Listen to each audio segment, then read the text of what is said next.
প্রিয় দর্শক, আগের দিন এসএসসি মানে স্টাফ সিলেকশন কমিশন কী এক্সাম কন্ডাক্ট করায় সেটা তো বলেছি, কিন্তু কোন এক্সামটা সবথেকে কম কোয়ালিফিকেশানে তোমরা দিতে পারবে চলো আজকে তা শেয়ার করে নিই।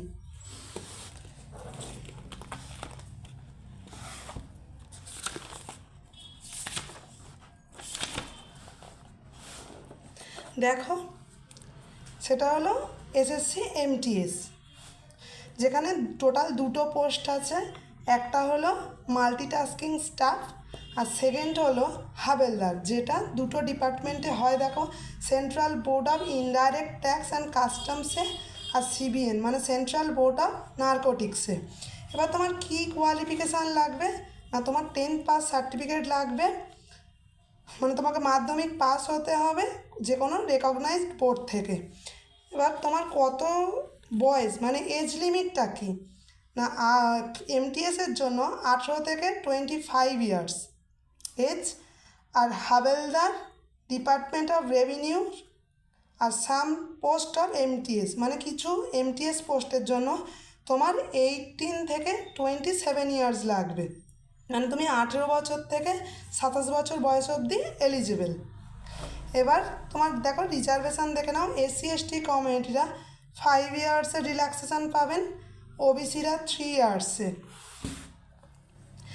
পিডব্লিউবিডি যারা আছেন ইউআর থেকে তারা 10 ইয়ার্সের রিল্যাক্সেশন পাবেন, ওবিসি কমিউনিটিরা 13 ইয়ার্সের রিল্যাক্সেশন পাবেন, এসসি এসটি কমিউনিটিরা 15 ইয়ার্সের রিল্যাক্সেশন পাবেন। আর ইএসএম মানে এক্স সার্ভিসম্যানরা 3 ইয়ার্সের রিল্যাক্সেশন পাবেন। এটা ধরুন আপনাদের টোটাল এজ থেকে আপনাদের সার্ভিস এজটা মাইনাস করার পর আপনারা 3 ইয়ার্সের রিল্যাক্সেশন পাবেন। এবার যারা উইডো আছো, ডিভোর্স হয়ে গেছে বা সেপারেটেড হয়ে গেছো যেসব মেয়েরা, কিন্তু রিম্যারেজ করনি, তারা 35 ইয়ার্স এজ অবধি দিতে পারবে। আর যারা এসসি এসটি কমিউনিটিতে গেছো তারা 40 ইয়ার্স এজ অবধি দিতে পারবে। এবারে আসি এক্সাম প্যাটার্নে। এখানে কি হয় না, প্রথমে তোমাকে কম্পিউটার বেসড এক্সামিনেশান হয়, তোমাকে অনলাইনে এক্সাম দিতে হবে। সেখানে টোটাল 4টে সাবজেক্ট, ম্যাথ, রিজনিং, জিকে আর ইংলিশ। সেখানেও ফার্স্ট সেশান রয়েছে। ফার্স্ট সেশানে দেখো থাকে কোয়ান্টিটেটিভ অ্যাপটিটিউড মানে ম্যাথ, যেটা হচ্ছে টোটাল 20 কোশ্চেন থাকে। সেকেন্ড হচ্ছে রিজনিং, সেখানেও 20 কোশ্চেন থাকে, মানে টোটাল 40 কোশ্চেন, আর প্রতিটা কোশ্চেন 3 নাম্বার করে। তুমি যদি ঠিক করো তাহলে 3 নাম্বার পাবে, আর ভুল করলে তোমার -1 হবে, মানে তোমার ভুল করলে 4 নাম্বার বাদ। এবারে এটা হচ্ছে কোয়ালিফাইং নেচারে, এর মার্কসটা অ্যাড হয় না। এবারে দেখে নাও, টোটাল তোমার 40টা কোশ্চেন তোমাকে 45 মিনিটসে করতে হবে, কিন্তু যারা পিডব্লিউবিডি, লোকোমোটর ডিসেবল, সেরিব্রাল পালসির ক্যান্ডিডেট রয়েছে তারা টোটাল 60 মিনিট পাবে। এবারে এই যে সেশানটা, এই সেশানটা যখন শেষ হয়ে যাবে 45 মিনিট, তখন সাবমিট হয়ে নেক্সট সেশান খুলে যাবে। দেখো নেক্সট সেশানে আছে ইংলিশ আর জেনারেল নলেজ। সেখানেও জেনারেল নলেজে তুমি টোটাল 25 কোশ্চেন করতে হবে, আর ইংলিশেও টোটাল 25, মানে টোটাল 50 কোশ্চেন, যার মার্কস হচ্ছে 150।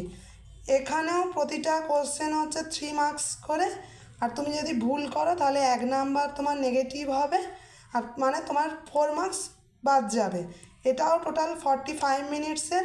আর যারা হচ্ছে পিডব্লিউবিডি, সেরিব্রাল, লোকোমোটর বা হচ্ছে সেরিব্রাল পালসির ক্যান্ডিডেট রয়েছে তাদের জন্যে 60 মিনিট। আর এই যে সেশন 2তে তুমি মার্কসটা পাবে 150-তে, সেই মার্কস অনুযায়ী তোমার ফাইনাল মেরিট হবে। এবার তুমি যদি পাস করতে পারো ফার্স্ট সেশানে, দেন তোমার কি হবে না, ফিজিক্যাল এফিসিয়েন্সি টেস্ট মানে পিইটি আর ফিজিক্যাল স্ট্যান্ডার্ড টেস্ট মানে পিএসটি হবে। সেটাও দেখো এমটিএসের জন্য নয়, সেটা হাবেলদার পোস্টের জন্য। হাবেলদার পোস্টের জন্য কি হয় না, পিইটি হয় আর পিএসটি হয়। পিইটিতে কি রয়েছে দেখো না, তোমাকে হাঁটতে কি হবে না, মেল ক্যান্ডিডেটদের জন্য টোটাল হচ্ছে 15 মিনিটসে তোমার 1600 মিটার হাঁটতে হবে, মানে 1600 মিটার তোমার 15 মিনিটসে হাঁটতে হবে। আর ফিমেল ক্যান্ডিডেটদের জন্য 20 মিনিটে 1 কিমি হাঁটতে হবে, মানে তুমি 1 কিমি টোটাল 20 মিনিটে হাঁটবে। এবার নেক্সট আসি, দেখো পিএসটি। এখানে মানে তোমাকে হাইট, ওয়েট, তোমার চেস্ট মেজারমেন্ট হবে। মেলদের জন্য হাইট কত লাগবে না 157.5 সেমি লাগবে। এখানেও রিল্যাক্সেশন পাবে 5 সেমি, যারা হচ্ছে গাড়োয়ালি, যারা Assamese, Gorkha community, ST community, তারা 5 সেমি রিল্যাক্সেশন পাবে। আর চেস্ট দেখো তোমাদের 81 সেমি চেস্ট পাবে, সেখানে 5 সেমি এক্সপ্যানশান থাকবে।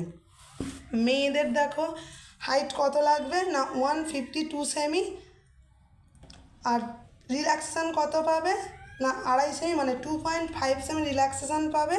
সেটাও যারা কারা পাবে না গাড়োয়ালি, আসামিজ, গোর্খা, এসটি কমিউনিটিরা। এখানে মেয়েদের ওয়েট মেজারমেন্ট হয়, সেখানে 48 কেজি তোমার মিনিমাম ওয়েট থাকতে হবে, আর 2 কেজি রিল্যাক্সেশন পাবে তুমি। কারা পাবে না গাড়োয়ালি, আসামিজ, গোর্খা কমিউনিটিরা। এবারে আসি ফিজ। তোমার যখন হচ্ছে তুমি ফর্ম ফিল আপ করবে তখন কত ফিজ লাগবে। যারা ইউআর ওবিসি কমিটির ছেলেরা আছো তাদের 100 টাকা লাগবে, মানে 100 রুপিস লাগবে। আর যারা মেয়েরা রয়েছে এসসি, এসটি, ইএসএম, পিডব্লিউবিডি কমিউনিটির ক্যান্ডিডেটরা আছো, তাদের কোনো টাকা দিতে হবে না। এবারে আসি পে লেভেল। দেখো আমরা সবাই জানি যে এটা এখন সেন্ট্রাল গভর্নমেন্টে 7th পে কমিশন চলছে। এটা 7th পে কমিশনের পে লেভেল 1-এ আসে, যার basic pay 18,000 rupees per month. এর ওপরে তোমার এবারে এইচআরএ অ্যাড হবে, ডিএ অ্যাড হবে, হয়ে তুমি মাইনেটা পাবে। এবার ল্যাঙ্গুয়েজ আসি। টোটাল তোমার 15 ল্যাঙ্গুয়েজে এক্সাম হয়। এখানে কি রয়েছে না হিন্দি, ইংলিশ তো রয়েছেই, এছাড়া 13টা তোমার রিজিওনাল ল্যাঙ্গুয়েজ রয়েছে। তুমি আসামিজ, বেঙ্গলি, গুজরাটি, কানাড়া, কোঙ্কনি, মালায়ালাম, মণিপুরি, ওড়িয়া, মারাঠি, পাঞ্জাবি, তামিল, উর্দু, তেলেগু, মানে আর হিন্দি, ইংলিশ, এই টোটাল 15 ল্যাঙ্গুয়েজে তুমি টোটাল এক্সামটা দিতে পারবে। কিন্তু তোমাকে যখন তুমি ফর্ম ফিল আপ করবে সেখানেই তোমাকে ল্যাঙ্গুয়েজটা মেনশান করে দিতে হবে যে তুমি কোন ল্যাঙ্গুয়েজে এক্সাম দিতে চাও। এবারে আসি, তোমার ফর্ম ফিল আপ তো হয়ে গেল, কিন্তু তোমার যখন নোটিফিকেশান আসবে, নোটিফিকেশানের পিছনে তুমি এসসি, এসটি কমিউনিটি হও, ওবিসি কমিউনিটি হও, ইডব্লিউএস কমিউনিটি হও, সেখানে একটা সেন্ট্রাল ফরম্যাট দেয়া থাকে। সেইটা তুলে তোমরা তোমাদের যে নিয়ারেস্ট এসডিও অফিস আছে সেখান থেকে সেন্ট্রাল ফরম্যাট সার্টিফিকেটটা বানিয়ে নেবে। কেননা তোমার যখন ডিবি হবে ফাইনাল রেজাল্টের পর, তখন কিন্তু সেন্ট্রাল ফরম্যাট লাগে, আর ওখানে একটা ক্রুশিয়াল ডেট দেয়া থাকে, যেটা কি হয় যে আমাদের যে অনলাইন অ্যাপ্লিকেশান যে লাস্ট ডেটটা থাকে তার আগে সেই ক্রুশিয়াল ডেটটা থাকে, যেন তোমার সার্টিফিকেটটা যে সেন্ট্রাল ফরম্যাট সার্টিফিকেটটা হবে সেই সার্টিফিকেটটা যেন তোমার তার আগে ক্রুশিয়াল ডেটের আগে বানানো থাকে, না হলে কিন্তু পরে সমস্যা হতে পারে। পরবর্তী ভিডিওতে আমি আরেকটি এক্সামের ফুল ডিটেলস তোমাদের সাথে শেয়ার করব। তোমরা বলো যে তোমরা আর কোন এক্সাম সম্বন্ধে জানতে চাও, আর অবশ্যই জানতে গেলে আমার ভিডিওটি লাইক করো, শেয়ার করো, আর চ্যানেলটি অবশ্যই সাবস্ক্রাইব করো। আর কেমন লাগলো ভিডিওটা অবশ্যই জানিও।